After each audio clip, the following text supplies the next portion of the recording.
Bonjour à tous et bienvenue dans ce nouvel épisode de French Listen. Je suis Sandra et comme toujours, je suis accompagnée de Bernard. Salut Bernard. Salut Sandra, salut à tous. Aujourd'hui, on va vraiment rentrer dans le vif du sujet. On va parler des expressions que les Français utilisent tous les jours, mais qu'on ne trouve jamais dans les manuels. C'est un peu notre spécialité, non ? Ah oui, et je pense que c'est ce qui manque souvent quand on apprend le français à l'école ou avec des applis. On va commencer avec une expression que j'adore, même si elle n'est pas très joyeuse, avoir le cafard. Tu l'utilises souvent, toi Bernard ? Oh, tout le temps. Enfin, pas que je sois déprimé tous les jours, mais c'est tellement courant. Avoir le cafard, c'est vraiment dire qu'on a un coup de blues, qu'on se sent un peu triste, un peu déprimé. C'est pas aussi dramatique que être en dépression, c'est plus léger, tu vois ? Oui, c'est vrai. Et c'est marrant parce que si tu traduis littéralement, ça veut dire « to have the cockroach ». Je me souviens, la première fois que j'ai expliqué ça à une amie américaine, elle a cru que j'avais des insectes chez moi. Oui, c'est le genre de truc qui fait sourire. Mais c'est ça, la magie des expressions françaises, elles sont imagées, parfois un peu bizarres, mais elles disent exactement ce qu'on ressent. Et puis, ça fait tout de suite plus authentique quand tu dis « j'ai le cafard » au lieu de « je suis triste ». Exactement. Et puis ça montre aussi qu'on comprend la culture, pas juste la langue. Bon, on va pas rester sur une note triste, on a plein d'autres expressions à partager. Alors, justement, en parlant du quotidien, il y a toutes ces petites phrases qu'on utilise au boulot, avec les amis, dans la rue. C'est pas forcément des expressions très littéraires, mais c'est ce qui fait le français vivant, tu trouves pas ? Oui, carrément. Par exemple, combien de fois par jour on dit « ça roule ». C'est pas dans les manuels, mais tout le monde comprend. C'est comme dire « ça va », mais en plus cool, plus détendu. Genre, on se retrouve à 18h ? Ouais, ça roule. C'est simple, mais ça fait tout. Et puis, il y a aussi « bof ». Je sais pas pourquoi, mais c'est un mot que j'adore. Quand t'as pas envie de t'engager, tu dis juste « bof ». Genre, tu veux aller au ciné ce soir ? Bof, je sais pas trop. C'est universel, ce bof. Oui, et ça marche pour tout. Même au travail, tu peux dire bof si t'es pas convaincu par une idée. Mais attention, faut pas en abuser, sinon on va croire que t'es jamais motivé. Ouais, c'est vrai. Et puis, il y a aussi « c'est pas terrible ». Ça, c'est typiquement français. On n'aime pas dire que c'est mauvais, alors on dit « c'est pas terrible ». C'est une façon polie de dire que c'est nul, en fait. Ah oui, c'est tellement vrai. On est les champions pour minimiser, pour ne pas être trop direct. C'est pas mal, c'est pas terrible, ça va. On reste toujours un peu dans la nuance. Et ça, c'est super important à comprendre si tu veux vraiment parler comme un Français. Parce que si tu dis tout le temps « oui, c'est super » ou « non, c'est horrible », on va te regarder bizarrement, tu vois ? Oui, c'est clair. Et puis ça aide à s'intégrer, à se sentir à l'aise dans une conversation. Bon, on passe à un autre registre, un peu plus émotionnel. Alors, là, on arrive à deux expressions que j'entends tous les jours, surtout quand les gens sont un peu stressés ou fatigués. J'en ai marre et c'est la galère. Tu les utilises, Bernard ? Oh, tout le temps, j'en ai marre. C'est vraiment le cri du cœur. Quand t'en peux plus, que t'es fatigué, que t'as tout essayé, tu lâches un « j'en ai marre ». Et tout le monde comprend. C'est pas vulgaire, mais c'est fort, tu vois ? Oui, et c'est la galère, c'est pareil. C'est pour dire que c'est compliqué, que t'es dans une situation difficile, mais sans dramatiser non plus. Genre, j'ai raté mon train, c'est la galère. C'est pas la fin du monde, mais c'est pénible. Et puis, on peut l'utiliser pour tout, le boulot, les transports, même la météo. Il pleut encore, c'est la galère. On râle, mais c'est notre façon de partager nos petits soucis du quotidien. C'est vrai, et je pense que c'est ça qui fait le charme du français parlé. On exprime nos émotions, nos humeurs, sans forcément se plaindre vraiment. C'est juste humain, quoi. Ouais, et puis, ça crée du lien. Quand tu dis « j'en ai marre » à quelqu'un, souvent il va répondre « moi aussi ». Et hop, tu te sens moins seul. C'est un peu notre thérapie collective, non ? Exactement. Bon, on arrive déjà à la fin de l'épisode. On espère que ces expressions vous aideront à parler comme de vrais Français et surtout à comprendre ce qu'on dit vraiment dans la rue, au boulot, partout. Ouais, et n'hésitez pas à les utiliser, même si vous faites des erreurs, c'est comme ça qu'on apprend. On se retrouve très bientôt pour un nouvel épisode, avec encore plus d'expressions et d'astuces pour parler français au quotidien. Merci Bernard, merci à tous de nous avoir écoutés. À très vite. Salut Sandra, salut tout le monde. Ne partez pas encore. Regardez maintenant la deuxième partie de l'épisode, elle vous réserve encore plein de conseils utiles et de surprises. Et si ce podcast vous a plu, pensez à vous, s'il vous plaît, abonner et à cliquer sur j'aime pour nous soutenir. À tout de suite dans la suite de l'épisode. Bonjour à tous et bienvenue dans ce nouvel épisode de French Listen. Je suis Sandra et comme toujours, je suis accompagnée de Bernard. Salut Bernard, comment tu vas aujourd'hui ? Salut Sandra, salut à tous. Eh bien écoute, ça va, un peu fatigué j'avoue, mais content d'être là. Surtout qu'aujourd'hui, on va parler d'un sujet qui me fait toujours sourire. Les expressions idiomatiquement françaises, c'est un peu mon terrain de jeu, tu sais. Ah oui, je te vois venir, tu vas encore nous sortir des expressions que même moi je comprends pas toujours. Mais c'est vrai, on en parle rarement dans les manuels, alors que c'est ce qui fait le charme du français parlé. Aujourd'hui, on va en décortiquer 10, et franchement, certaines sont vraiment inattendues. Oui, et puis c'est pas la mer à boire, hein. On va y aller tranquille, on va expliquer, donner des exemples, et peut-être même se tromper un peu, mais bon, c'est comme ça qu'on apprend. D'ailleurs, tu connais cette expression « c'est pas la mer à boire » ? Bien sûr, ça veut dire que ce n'est pas si difficile, que la tâche n'est pas insurmontable. Genre, si tu dois faire la vaisselle après un gros repas, tu râles, mais bon, c'est pas la mer à boire. Je l'utilise tout le temps avec mes enfants. Exactement. Et tu sais, parfois, on a tendance à en faire tout un fromage pour pas grand-chose. Tu vois ce que je veux dire ?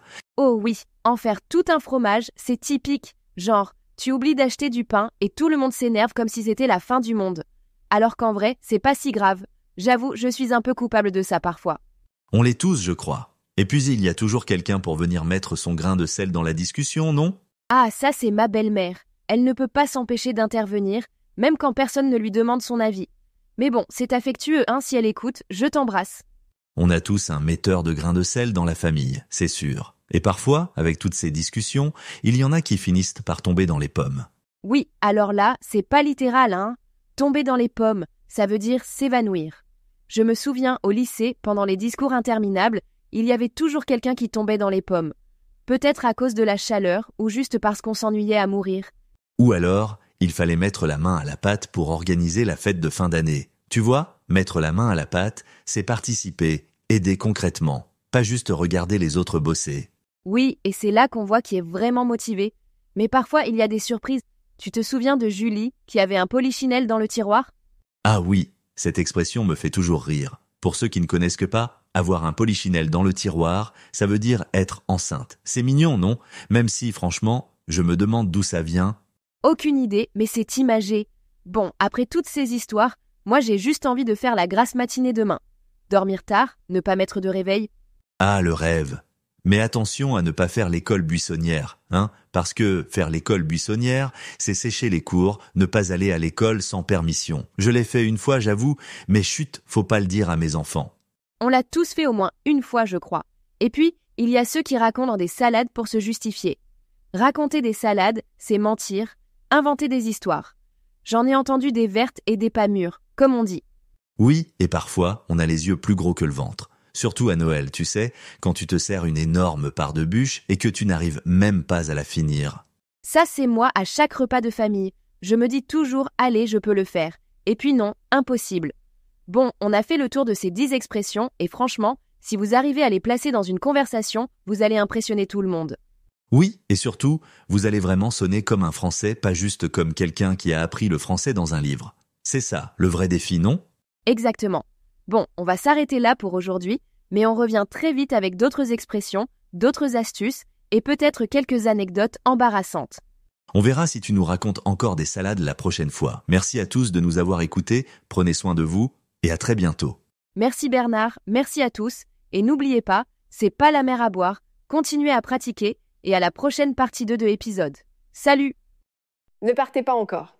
Regardez maintenant la 3e partie de l'épisode qui vous réserve encore plus de conseils utiles et de surprises. Et si vous aimez ce podcast, n'oubliez pas de vous abonner et de cliquer sur j'aime pour nous soutenir. À tout à l'heure pour la suite de l'épisode. Salut à tous, bienvenue dans un nouvel épisode de French Listen. Je suis Sandra et comme toujours, je suis avec Bernard. Aujourd'hui, on va s'amuser avec des expressions françaises que vous ne trouverez jamais dans les manuels, c'est promis. Salut Sandra, salut à tous. Franchement, c'est le genre d'épisode que j'adore. Parce que, soyons honnêtes, les manuels, c'est bien pour la grammaire, mais pour parler comme un vrai Français, il faut autre chose.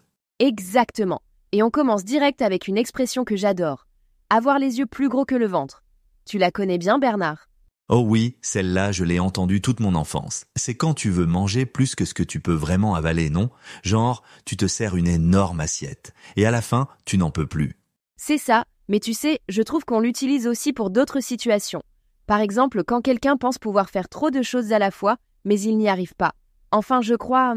Oui, tu as raison. C'est pas que pour la bouffe. C'est un peu comme, comment dire, avoir trop d'ambition, mais pas assez de moyens. Enfin, je m'embrouille peut-être, mais vous voyez l'idée. Non, c'est exactement ça. Et puis, c'est une expression qui fait sourire, je trouve. On imagine tout de suite quelqu'un avec des yeux énormes devant un gâteau géant. Ah oui, ou devant un buffet à volonté. Bon, on passe à la suite? Alors, Bernard, tu as une expression culturelle ou familière à partager? Un truc bien français, tu vois? Oh, il y en a tellement, mais celle qui me vient, c'est pas la mer à boire. Tu sais, quand quelqu'un se plaint pour un truc minuscule, on lui dit ça pour relativiser. Oui, j'adore. C'est vrai qu'on l'utilise tout le temps. Genre, tu peux sortir la poubelle? Oh, c'est pas la mer à boire. Ça veut dire que ce n'est pas si difficile, quoi. Exactement. Et puis, il y a aussi tomber dans les pommes. Je sais pas pourquoi, mais les étrangers trouvent ça bizarre. Ça veut dire s'évanouir, mais pourquoi les pommes? Ah, ça, c'est un mystère. Je crois que même les Français ne savent pas vraiment d'où ça vient. Mais c'est vrai que c'est drôle. Et puis, il y a des expressions qui sont carrément intraduisibles, genre « avoir le cafard ». Oui, avoir le cafard, c'est être déprimé, avoir le blues. Mais si tu traduis littéralement, ça fait bizarre. C'est clair. Et tu sais, ce que j'aime, c'est que ces expressions, elles montrent vraiment l'humour et la façon de voir la vie à la française. On aime bien rigoler, même quand on râle. Ah ça, râler, c'est tout un art chez nous. Mais bon, on va pas s'éterniser là-dessus. On termine avec 2 expressions qu'on entend tous les jours. Ça me prend la tête et laisse tomber. Tu les utilises souvent, Bernard? Oh, tout le temps, ça me prend la tête. C'est quand quelque chose t'énerve ou te fatigue mentalement. Genre, les papiers administratifs, ça me prend la tête. Ah oui, les impôts, la paperasse, tout ça, ça me prend la tête aussi.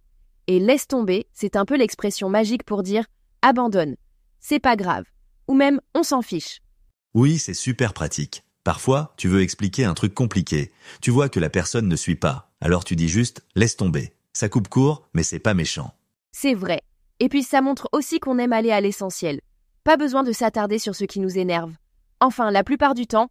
Ouais, enfin, sauf quand on aime bien râler, hein.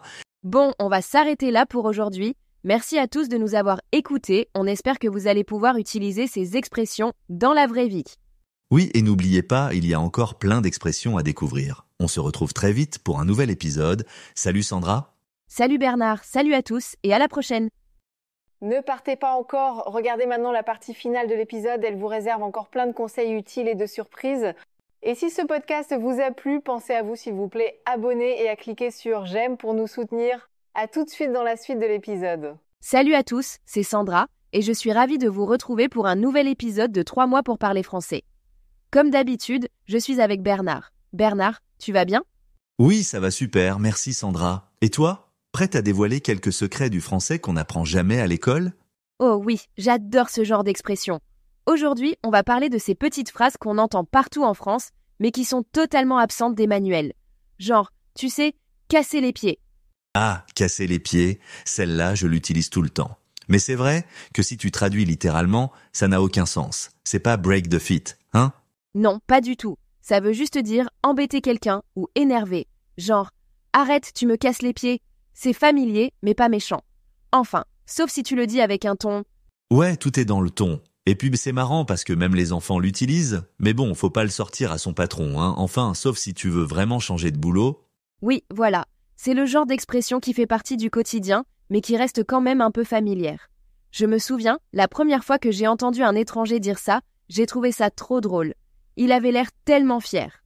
Mais c'est ça qui est génial avec le français parlé. On a plein de petites phrases comme ça, et franchement, ça donne du caractère à la langue. Bon, on passe à la suite? Oui, alors là, on va parler des phrases un peu tabous, ou carrément interdites.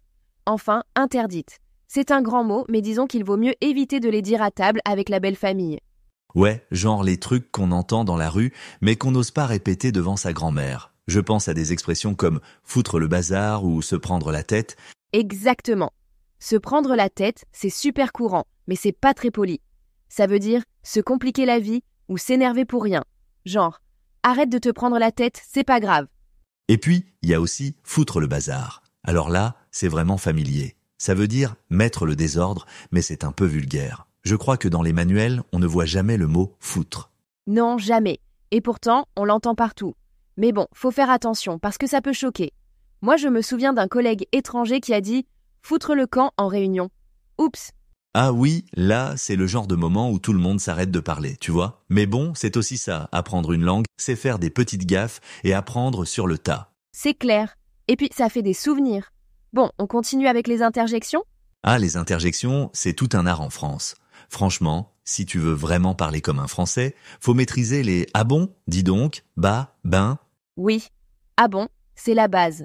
On l'utilise tout le temps, même quand on n'est pas vraiment surpris. C'est un peu comme dire « vraiment » ou « ah oui » en anglais, mais c'est plus subtil. Et « dis donc », alors là, c'est génial. Tu peux l'utiliser pour montrer que t'es étonné, ou même pour râler un peu. Genre « dis donc, t'as vu l'heure ?» Oui, ou alors juste pour attirer l'attention. Parfois, je commence une phrase par « dis donc » sans même m'en rendre compte. C'est un réflexe. Et puis, il y a les fameux « bah » et « ben ».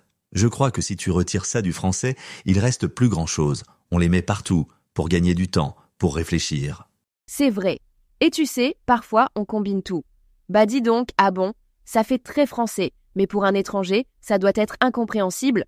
Ouais, mais c'est ça qui fait le charme de la langue. Et puis, ça montre qu'on est à l'aise, qu'on maîtrise un peu l'art de la conversation. Bon, je crois qu'on a fait le tour pour aujourd'hui, non ? Oui, je pense aussi. On espère que ces petites expressions et interjections vous aideront à parler un français plus naturel.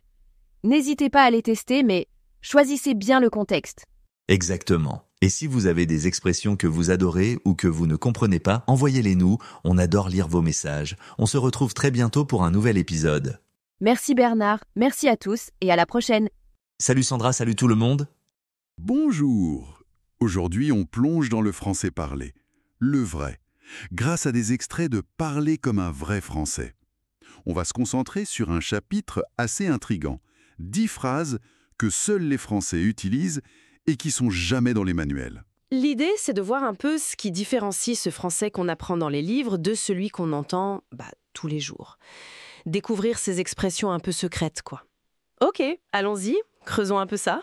Oui, et ce qui est fascinant ici, c'est justement cet écart. On a d'un côté la langue enseignée, un peu normative, et de l'autre, la langue vivante, celle qu'on utilise vraiment, pleine d'expressions idiomatiques, informelles et très ancrées dans la culture. D'accord. Mais alors pourquoi ces phrases-là, spécifiquement, elles passent à la trappe dans les manuels? C'est parce qu'elles sont trop informelles ou trop récentes peut-être ou trop compliquées? Je suis curieuse de savoir de quoi on parle concrètement avec ces 10 expressions. C'est là que ça devient vraiment intéressant. Vous auriez un exemple sous la main tiré de cette liste? Prenons un grand classique mais qu'on voit rarement écrit noir sur blanc dans une méthode. Poser un lapin. Ah oui. Voilà. Littéralement, ça veut rien dire.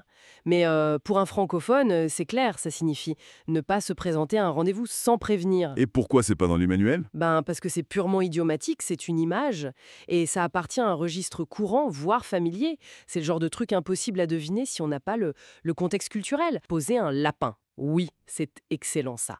C'est typiquement le genre d'expression qu'on apprend sur le tas, quoi. Souvent, après s'être fait avoir soi-même d'ailleurs. Ça montre bien ce décalage. Est-ce qu'il y a d'autres types d'expressions dans cette liste? Peut-être des choses un peu différentes, plus récentes ou liées à l'humeur? Oui, la source mentionne aussi des expressions qui traduisent plus un état d'esprit. Par exemple, avoir le cafard. Ah, le cafard. Encore une image, hein, l'insecte. Ça veut dire se sentir triste, un peu déprimé, mélancolique. C'est hyper courant, mais son côté très imagé et peut-être un peu daté pour certains, fait que c'est pas évident à caser dans un apprentissage formel qui vise souvent la neutralité, disons. Et puis il y a aussi l'argot, ou les expressions plus mouvantes comme « être à l'ouest ». Être à l'ouest? Oui, ça veut dire être distrait, un peu perdu dans ses pensées, pas vraiment connecté à ce qui se passe là, maintenant. Très très utile, très fréquent à l'oral, mais là encore, typiquement, oral et informel. Être à l'ouest, d'accord, je vois. Ça illustre bien le fait que connaître juste quelques tournures comme ça peut vraiment changer la perception. On passe d'un français correct, certes, mais peut-être un peu scolaire, à quelque chose de plus vivant, de plus naturel. Ça donne l'impression qu'on maîtrise vraiment la langue, pas juste qu'on l'a apprise dans les livres. C'est tout à fait ça. Et si on élargit un peu la perspective, l'impact, il va au-delà de la simple fluidité, en fait. Comprendre et pourquoi pas utiliser poser un lapin ou savoir décrypter avoir le cafard ou reconnaître quand quelqu'un est à l'ouest. C'est montrer une compréhension qui dépasse la grammaire et le vocabulaire de base. C'est décoder l'implicite, les non-dits, les références communes. Ce sont de vraies clés pour une connexion culturelle plus intime, des marqueurs d'appartenance, d'intégration même. Bon, Alors au final, qu'est-ce qu'on retient de tout ça, si on résume? Pour vraiment parler français, la base académique, la grammaire, le vocabulaire, c'est essentiel, bien sûr. Mais ça suffit pas. Il faut aussi intégrer ces expressions vivantes, ces couleurs de la langue qui font tout le sel du quotidien. Et ça, ça demande une écoute active, une curiosité pour ce qui se dit vraiment autour de nous. Exactement. En somme, s'intéresser à ces phrases qui sont souvent hors manuel, c'est une porte d'entrée vers une compréhension plus fine, plus profonde, de la culture, de l'humour parfois, de la mentalité française. C'est réussir à capter cette couche de sens informel, mais qui est là, partout, tout le temps. D'ailleurs, cela soulève une question importante, je trouve, pour tous ceux qui apprennent le français. Au-delà de juste mémoriser des listes d'expressions toutes faites, comment on fait concrètement pour cultiver cette oreille, cette espèce d'intuition linguistique qui permettrait de naviguer avec finesse et spontanéité dans toutes ces subtilités du français tel qu'il est vraiment parlé au jour le jour?